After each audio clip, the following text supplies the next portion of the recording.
안녕하세요, 구독자 여러분. 구독과 좋아요는 채널 운영에 큰 힘이 됩니다. 안녕하세요. 저는 서초구에서 키즈 카페를 운영하고 있는 50대 후반 여성입니다. 인생을 살면서 남편복, 자식복 등 여러 복이 있는데 저는 남편복이 유독 없던 사람입니다. 아이들이 어릴 때 남편이 암으로 일찍 죽었거든요. 여자 혼자 아이 둘을 키운다는 게 쉬운 일은 아니었는데 그나마 다행이었던 건 부유했던 친정으로부터 물려받은 재산이 제법 되었다는 겁니다. 그 당시 구하기 힘든 베이비시터를 고용해서 아이들을 돌봤고 가진 돈으로 부동산 투자와 주식을 했는데 성공을 거두며 50억 자산가가 되었죠. 아빠는 없지만 남들에게 기죽지 않게 해줄 거 다 해주고 풍족하게 키울 수 있었습니다. 그런데 자식들 다 키우고 보니 제가 자식복도 은근히 없는 것 같더라고요. 다 키웠는데 무슨 말이냐고요? 제 사연 들어보면 그럴 만도 하겠다 싶으실 겁니다. 그럼 과거의 시점으로 돌아가 본격적으로 제 이야기를 해드리겠습니다. 저에게는 2명의 아들이 있습니다. 말하기 부끄럽지만 큰아들은 직업 없는 한량백수예요.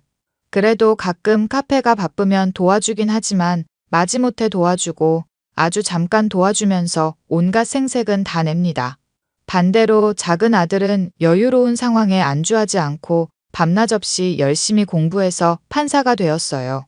두 녀석 다 집안이 여유로운 건 알지만 정확한 재산 규모에 대해서는 모르죠. 큰 아들과 인연을 끊게 된 건 2년 전쯤일 거예요. 제 생일인데 두 녀석들이 메시지를 보내오더라고요. 엄마 생일인데 같이 못 있어줘서 미안해. 그래도 지난주에 같이 식사했으니까 괜찮지? 뭐 어때? 서로 일하는 게 바쁘다 보면 그럴 수 있지. 꼭 생일 챙겨야 하는 것도 아닌데 뭘. 크게 신경 쓰지 마. 야, 넌 책상에 앉아만 있는데 그렇게 바쁘냐? 드라마 보면 판사들은 앉아서 판결만 내리던데. 너도 그런 거 하는 거 아니야? 뭐라는 거야? 드라마랑 현실이랑 같은 줄 알아? 세상에 쉽게 돈 버는 일은 없어. 이게 형한테 대드냐? 아휴, 너희들은 맨날 싸우기만 하니. 아무튼 지난주에 먹었던 양갈비 너무 맛있었다. 엄마 처음 먹어보는 건데 냄새도 안 나고 좋더라. 그래? 다행이네. 다음에 또 가자. 엄마 나한테 선물 같은 건 기대하지 마. 알다시피 난 백수잖아. 대단하신 판사님이 크게 한턱 쏘실 거야. 선물 같은 거 굳이 안 받아도 돼. 그저 너희들이 잘 먹고 잘 살면 그게 선물인 거야. 알겠지? 왜? 엄마는 갖고 싶은 거 없어? 판사하면 돈도 잘 버니까 쟤한테 뭐 하나 사달라고 그러지? 형, 그런 말 할 시간에 형도 정신 차려서 직장 잡아야지. 나이도 있는데 언제 자리 잡아서 장가 가고 그럴 건데? 카페 일을 제대로 배우거나 다른 일을 좀 찾아봐. 너 지금 나보고 조언해 주는 거냐? 너 판사라고 뭐라도 됐다고 생각하나 본데 그런 가짜는 소리 집어치워. 내 인생 내가 알아서 살 거니까. 네가 뭔데 이래라 저래라야? 이수현, 이도현, 그만하지 못해? 너희들 이렇게 싸울 거면 둘 다 연락하지 마. 저 자식이 먼저 시비잖아. 왜 나한테 뭐라 그래? 내가 너만 갖고 뭐라 하니? 둘 다 똑같아. 서로 할 말만 하고. 아무튼 더운데 건강들 잘 챙겨라. 도현이는 시간 나면 집에 들러서 반찬 가져가고. 알겠어. 미안해, 엄마. 큰 아들은 제가 봐도 조금 답답한 경우였어요. 나이가 33인데 아직도 번듯한 직장 하나 없이 한량처럼 지냈으니까요.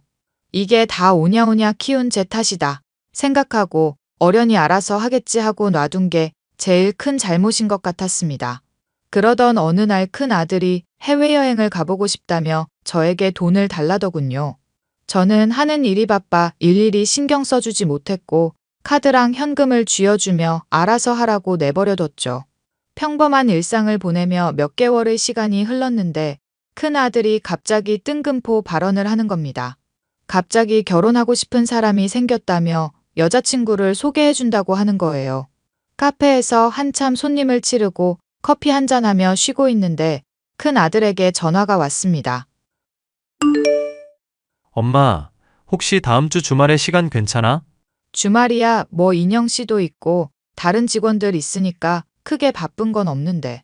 아니, 나 결혼하고 싶은 사람 생겼어. 그래서 엄마한테 소개해 주려고. 다음 주 주말에 도연이도 온다며 이참에 가족들한테 인사시키게. 뭐? 결혼? 너 여자친구는 언제 사귄 거야? 나 파리로 여행 갔다 왔을 때 만났어. 글쎄 사는 곳도 비슷하고 강남에 고깃집 하신다더라고. 여행 다녀와서 연락 몇 번 하면서 만났지. 근데 갑자기 무슨 결혼인데? 서로 많이 좋아하고 죽고 못 사니까 하겠다는 거지. 아니, 엄마 말은. 너 가진 것도 없고 직장도 없는데 그거 그 여자가 알아? 강남에서 엄마랑 카페 운영하고 있고 어느 정도 여유 있다고 부동산 재벌이라고 대충 둘러댔지. 뭐? 부동산 재벌? 수현아, 너 책임질 수 없는 말은 하는 게 아니야. 남의 집 귀한 딸 데려다가 뭐 하는 짓이야? 아니, 그럼 그 정도 말도 못해? 어차피 카페 엄마 하기 싫어하면 나한테 주면 되고 지금이라도 같이 하면 되잖아. 왜 그렇게 부정적인데? 아들 인생 망치고 싶어? 말하는 꼰세하고는 네 인생은 네가 알아서 사는 거지. 왜 그런 거짓말을 하는 건데? 아, 몰라. 아무튼 난 결혼할 거야. 다음 주에 데리고 올게. 큰 아들은 거의 통보식으로 인사를 하러 온다고 했습니다. 그래도 뭐 자식이 좋다는데 이래라 저래라 할 수는 없잖아요. 마냥 어린애도 아니고 뭔가 뜻이 있겠거니 하고 데리고 와서 저녁이나 한 끼 하자고 했습니다.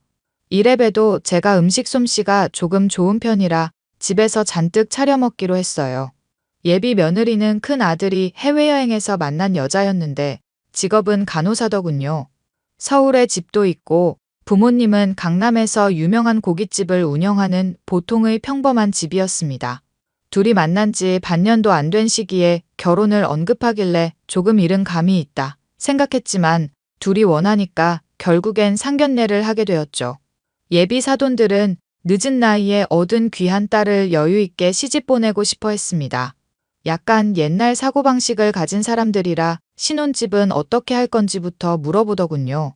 대충 알아서 둘러대고 서로의 질문에 대답하며 화기애애한 분위기로 마무리되었습니다. 아들과 예비 며느리를 통해 예단 목록을 받기로 했고 본격적인 결혼 준비에 돌입했습니다. 엄마, 신혼집은 어디로 구하는 게 좋을까? 아무래도 직장 근처가 낫지. 세아가 직장이 의정부랬지? 그 부근으로 알아보면 될 것 같은데? 막상 알아보려니 힘드네. 좋은 집, 마음에 드는 집 찾으려니. 그럼 집 고르는 게 쉬운 줄 알았냐? 그나저나 세아가는 생각해둔 게 있니? 아니요. 직장이랑 가까우면 좋을 것 같아요. 매번 늦지 않게 갈 수 있고 긴급 상황이면 바로 달려갈 수 있으니까요. 그렇지? 그래서 내가 알아본 게 있는데 병원 바로 근처더라고. 시세는 3억 정도 하는데 지어진 지 10년 조금 넘었어. 근데 워낙 브랜드라 리모델링하면 사는데 지장은 없을 거야. 신축도 아니고 10년이 넘은 아파트라고? 그래, 그 아파트가 위치도 좋고 요즘 교통편도 발달해서 강남도 1시간이면 온단다. 에이, 그래도 집은 신축 아파트는 사줘야지. 다시 알아봐주면 안 돼? 자기야, 어머니가 신경 써주신 건데 그렇게 말하면 안 되는 거지. 선뜻 집 알아봐 주시고 해결해 주시는 게 얼마나 감사한 일인지 모르지? 자기야, 갑자기 왜 그래? 말이 그렇잖아. 어머니가 한두 푼도 아니고 집 알아봐 주시는 건데. 원래 그거 다 우리가 해야 하는 거잖아. 어머니가 그만큼 도움 주시면 감사하다. 한마디만 하면 되지. 뭘 이것저것 따져? 미안해. 나는 그런 뜻이 아니었는데. 어머니 속상하게 하지 마. 그리고 신축이면 어떻고 오래된 아파트면 어떤데? 우리가 먹고 자고 싸고 생활할 곳인데 대강 정리하면서 잘 꾸미고 살면 되는 거지. 어머니한테 죄송하다고 해. 엄마, 미안해. 기분 나쁘라고 한 소리는 아닌데. 아니다, 그럴 수 있지. 결혼하는 거 며느리에게 아낌없이 잘 챙겨주고 싶었고 제가 시집 올 때 받은 금 목걸이 세트를 녹여 새로 반지로 만들어주기로 했어요. 큰 아들은 결혼 선물로 차를 선물해달라고 조르기 시작했습니다. 이왕 돈 쓰는 거 좀 더 써서 자기도 챙겨달라 이거죠. 예비 사돈들과도 따로 날 잡아서 커피 한잔 하기로 하고 며칠 뒤 만나 이야기를 나누게 되었습니다. 직장 근처로 신혼집을 얻어줄 생각이라 하니 연신 고맙다고 감사 인사를 전하더군요. 거기까진 좋았습니다. 그런데 갑자기 강남의 아파트로 다시 알아보면 안 되냐는 말을 하는 겁니다. 이미 신혼집을 구매해서 어렵다고 말했더니 표정이 싹 변하면서 귀한 딸 그런 거지 같은 아파트에 살게 하기 싫다는 거예요. 저는 순간 빈정이 상해 함부로 말하는 거 아니라고 쏴붙이고는 이 결혼 다시 생각해보자 했습니다. 솔직히 신혼집 사는데 돈 한 푼 안 보탰으면 그대로 따라와줘야 하는 거 아닌가요? 의견을 제시했어도 진작에 했어야 하는 게 맞고요. 하지만 큰 아들은 결혼이 못하게 될까봐 저에게 소리를 치기 시작했습니다. 전화가 와서는 대뜸 화부터 내더라고요. 아니, 엄마, 내가 거지도 아니고 3억이 뭐야, 환갑이 다 돼가는데 3억짜리 집밖에 못 해줘? 이왕 해주는 거 좀 통 크게 하라니까. 아니, 각자 형편에 맞춰야지. 우리가 무슨 재벌가니? 너 재벌이야? 아니, 내 말은 우리가 여유가 있으니까 조금 더 해도 되지 않냐, 이 말이지. 말 같지도 않은 소리 하지 마. 내가 안 따지려고 했는데 집에 살 때 돈 한 푼 보탰어? 그리고 네가 가진 게 뭐 있니? 다 엄마 돈으로 하는 거잖아. 물론 엄마 죽으면 너희들한테 그대로 상속되겠지. 아니, 왜 그런 식으로 이야기를 해? 내 이야기의 요점을 모르겠어? 엄마는 모르겠다. 몇 억씩 써가면서 이런 싫은 소리나 듣고 있고. 결혼이 네 집 애들 장난도 아니고 말이야. 적어도 염치라는 게 있어야지. 염치? 엄마 너무한 거 아니야? 말도 못해? 그럼 거지 같은 집에 살아야 해? 그건 당연한 거냐고. 상황이 여의치 않으면 그럴 수밖에 없지. 더 어려운 사람들도 있어. 그리고 엄마 지원받는 거 아니면 너 이 결혼하지도 못해. 어디 가서 명함도 못 내민다고. 엄마, 자식 기죽이는 데는 일가견이 있네?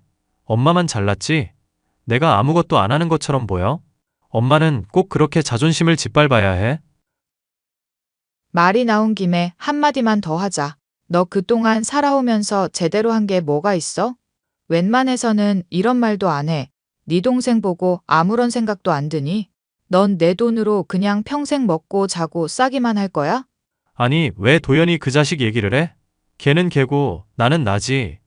그리고 이왕 물려줄 재산 그냥 먼저 준다. 생각하고 통 크게 쏘면 안 되는 거야?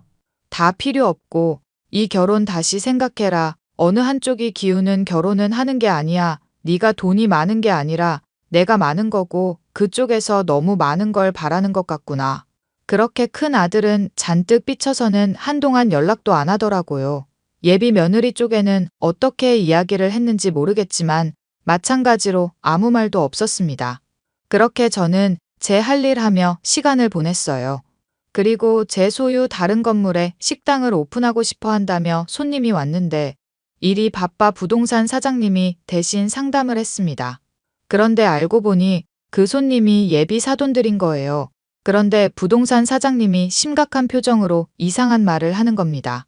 제 이름을 들먹거리며 카페 이야기도 하고 재산 이야기를 하는데 제가 돈 많아 보이니 적당히 등골 빼먹자는 말을 했다는 거 아니겠어요?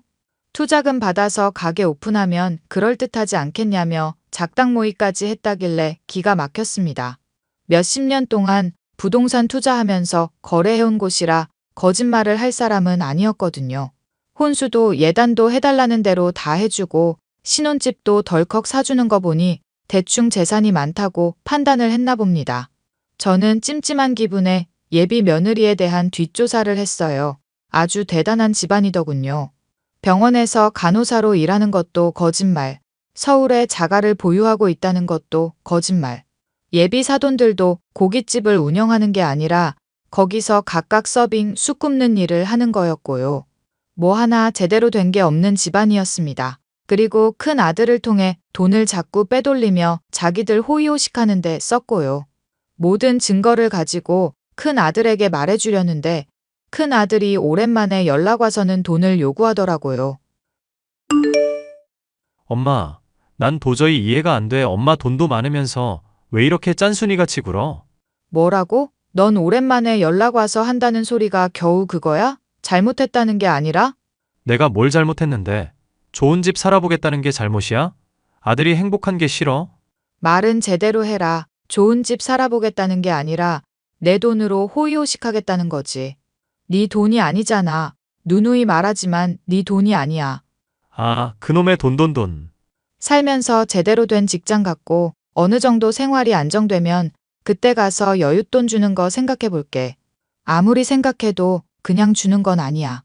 10,000원 벌기가 얼마나 힘든지 알아?